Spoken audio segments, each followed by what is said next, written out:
Assalamualaikum everyone. Welcome to my channel Education Arena. Hope you all are doing well. Today the topic which I am going to discuss in front of you people is a poem named as The Anniversary by John Donne. This is included in a subject Poetry 14th to 18th century course code English 302 which is a part of BS English 5th semester. But आज का lecture start करने से पहले अगर आप लोगों ने अभी तक मेरा चैनल सब्सक्राइब नहीं किया so please do like share and subscribe my channel and press the bell icon for the latest updates. So let's start it. John Donne की जो बायोग्राफी है वो ऑलरेडी प्रीवियस लेक्चर्स में डिस्कस हो चुकी है. You may visit that lecture in order to get understanding of the biography of John Donne. So आज हम स्टार्ट करेंगे इसकी जो पोएम है द एनिवर्सरी. जॉन डन की जो पोएम है द एनिवर्सरी ये एक्सप्लोर करती है लव का जो आइडिया है जो ट्रांसेंड करता है टाइम को, डिके को और इवन डेथ को भी. और इसको फ्रेम किया गया है एज अ पावरफुल और अनचेंजिंग फोर्स जो एलिवेट करती है लवर को अबव द अर्थली कंसर्न्स. ठीक है, जो एनिवर्सरी जॉन डन की तरफ से पोएम लिखी गई है ये एक ड्रामेटिक लिरिक है जिसके अंदर पोइट जो है वो सेलिब्रेट करते हैं अपने लव को जो अब 1 ईयर ओल्ड हो चुका है. ठीक है, जो पोइट है वो स्पीकर है और उसकी जो बिलवर्ड है वो लिसनर है. जो सेंट्रल थीम है इस पोएम का वो ट्रू लव की इमॉर्टैलिटी है जो डेथ को भी ट्रांसेंड कर देती है. ठीक है, जो ऑपोजिट्स हैं इमॉर्टैलिटी और डेथ के वो यहाँ पर उनको जक्स्टापोज किया गया है और रिकंसाइल किया गया है. नेक्स्ट हम चलते हैं इस पोएम की समरी और एनालिसिस की तरफ. तो एनिवर्सरी जो कि एक पोएम है जॉन डन की लिखी हुई, इसमें इन्होंने लव को सेलिब्रेट किया है जो डिफाइन करता है कि जितनी भी चीज़ें हैं with in the passage of time, ठीक है, उनका नेचुरल डिके हुआ है. ठीक है, जितनी भी चीज़ें हैं पैसेज ऑफ टाइम के साथ वो एक नेचुरल डिके को एक्सपीरियंस करती हैं एज एन एनिवर्सरी पोएम. ठीक है, ये मार्क करती है a year since he and his beloved first met. लेकिन सिग्निफिकेंटली अंडरस्कोर करती है ये पोएम कि किस तरह से उनका लव जो है वो अभी तक कांस्टेंट है.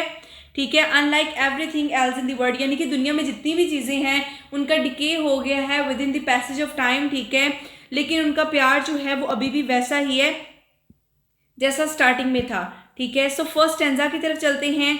All kings and all their favourites, all glory of honours, beauties, wits, the sun itself which makes times as they pass is elder by a year now than it was when thou and I first one another saw. Opening lines के अंदर John Donne compare करते हैं उनका जो love है उसको time और decay के एक नेचुरल साइकिल के साथ. ठीक है, वो कहते हैं कि हर चीज़ उनके अराउंड जो है वो डिके हो चुकी है. ठीक है, इवन सन, ठीक है, जो कि टाइम को मेजर करता है वो भी 1 साल जो है वो एल्डर हो चुका है. जॉन डन जो है वो लिस्ट करते हैं हाईएस्ट अर्थली पार्ट्स और ऑनर्स को लाइक किंग्स, ब्यूटीज, विजडम और सन. ठीक है, और ये सारे जो हैं ये सब्जेक्ट हैं टू द टाइम और अल्टीमेट डिस्ट्रक्शन, यानी इन सबकी डिस्ट्रक्शन भी हुई है, इनको टाइम इफेक्ट कर रहा है. नेक्स्ट है all other things to their destruction draw, only our love hath no decay, this no tomorrow hath no yesterday, running it never runs from us away. तो यहाँ पर जो है सेकेंड में जॉन डन जो हैं वो डिक्लेयर करते हैं कि उनका लव जो है is one exception two times decay. ठीक है, किसी और चीज़ की तरह उनका प्यार नहीं है, उनके प्यार का कोई पास्ट या फ्यूचर नहीं है. और जो नॉर्मल प्रोग्रेशन है डेज़ की, उनका जो लव है वो इस चीज़ को भी ट्रांसेंड करता है. उनका लव जो है वो टाइम के आउटसाइड एग्जिस्ट करता है. इट हैथ नो डिके, और ये कॉन्स्टेंट और एक इटर्नल एक्सपीरियंस है जिसको डिस्क्राइब किया गया है first, last and ever lasting day. ये जो कंसेप्ट है ये रिफ्लेक्ट करता है कि जॉन डन का मेटाफिजिकल बिलीफ है लव की फॉर्म में जो स्पिरिचुअल भी है और ट्रांसेंडेंट भी है. सेकेंड स्टेंजा में वो कहते हैं two graves must hide thine and my corse if one might death were no divorce. तो जॉन डन जो है वो एक्नॉलेज करते हैं रियलिटी को that they too will eventually die, यानी कि वो भी दोनों मर जाएंगे, लेकिन वो आर्ग्यू करते हैं कि डेथ उन ट्रू लवर्स को सेपरेट नहीं कर सकेगी. उनका लव इतना प्रोफाउंड है कि वो एग्जिस्ट करेगा on a level beyond the physical, यानी कि कोर्स और कॉर्प्सेस के बियॉन्ड उनका लव एग्जिस्ट करेगा. वो डेथ को कहते हैं कि एक बैरियर है लेकिन इतना स्ट्रॉन्ग नहीं है कि उनके लव की यूनिटी को डिसॉल्व कर सके. ठीक है, जो फिजिकलिटी के बियॉन्ड है.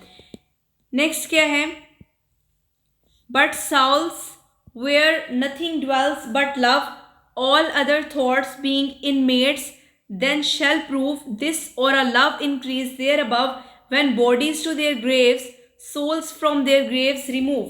यहाँ पर जॉन डन जो है वो आर्ग्यू करते हैं कि लवर की जो सोल है, जो प्योर हैं और सिर्फ फिल्ड हैं लव के साथ, वो डेथ के बियॉन्ड भी जो है वो कंटिन्यू रहेंगी, ठीक है। अब लवर की सोल्स के बारे में वो बात करते हैं, ठीक है।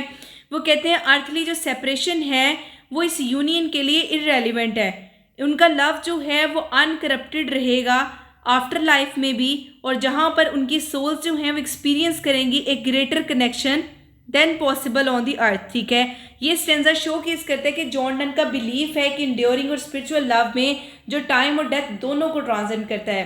नेक्स्ट चलते हैं थर्ड स्टेंजा की तरफ। And then we shall be throughly blessed but we no more than all the rest. यहाँ पर वो इन्विजन करते हैं एक ग्रेटर यूनिटी को डेथ के बाद, लेकिन जॉन डन यहाँ पर रिकॉग्नाइज करते हैं कि अर्थ पर ये जो हैं किंग्स हैं, ठीक है, in their own world of love with a kingdom unique to them. तो यहाँ पर वो इस चीज़ को एक्सप्लेन कर रहे हैं, वो डिस्क्राइब करते हैं कि उनका लव जो है वो एक प्राइवेट किंगडम है, किसी भी एक्सटर्नल फोर्स से वो अनअफेक्टेड है, ठीक है। वेयर दे, जहाँ पर वो हुकूमत कर सकते हैं कंप्लीट सॉवरेनिटी के साथ, कोई भी उनको बीट्राई या हार्म नहीं कर सकता, उनकी बॉन्ड को कोई भी उनको धोखा नहीं दे सकता, कोई भी उनके ताल्लुक को जो है वो नुकसान नहीं पहुंचा सकता, क्योंकि वो सेल्फ सफिशेंट है। True and false fears let us refrain, let us love nobly and live and add again years and years unto years till we attain to write 60. This is second of our reign. यहाँ पर अर्ज करते हैं lover को कि किसी भी fear और डाउट को डिसमिस कर दे अपने रिलेशनशिप के बारे में, ठीक है, जितने भी ट्रू या फॉल्स फियर्स हैं, और वो एम्ब्रेस करते एक नोबल लव को, a love which is based on integrity and on strength, और इस तरह से करके वो कंटिन्यू करते हैं लव के ऊपर बिल्डिंग को ईयर बाय ईयर, ठीक है। और इसमें चैप्टर्स ऐड करते हैं टू जिस तरह के वो इस तरह से लव में एडिंग कर रहे हैं ईयर बाय ईयर, जिस तरह के एक रॉयल रेन में चैप्टर्स ऐड किए जाते हैं। The second of our reign ये चीज़ सजेस्ट कर रही है कि वो अपनी जर्नी में अर्ली हैं, ठीक है, और with many more years to celebrate their love, और अब इनकी ज़िंदगी के बहुत सारे साल पड़े हैं कि उन्होंने अपने लव को सेलिब्रेट करना है। तो ये आज का हमारा टॉपिक था। Hope you guys understand my lecture, so please do like share and subscribe my channel and press the bell icon for the latest updates.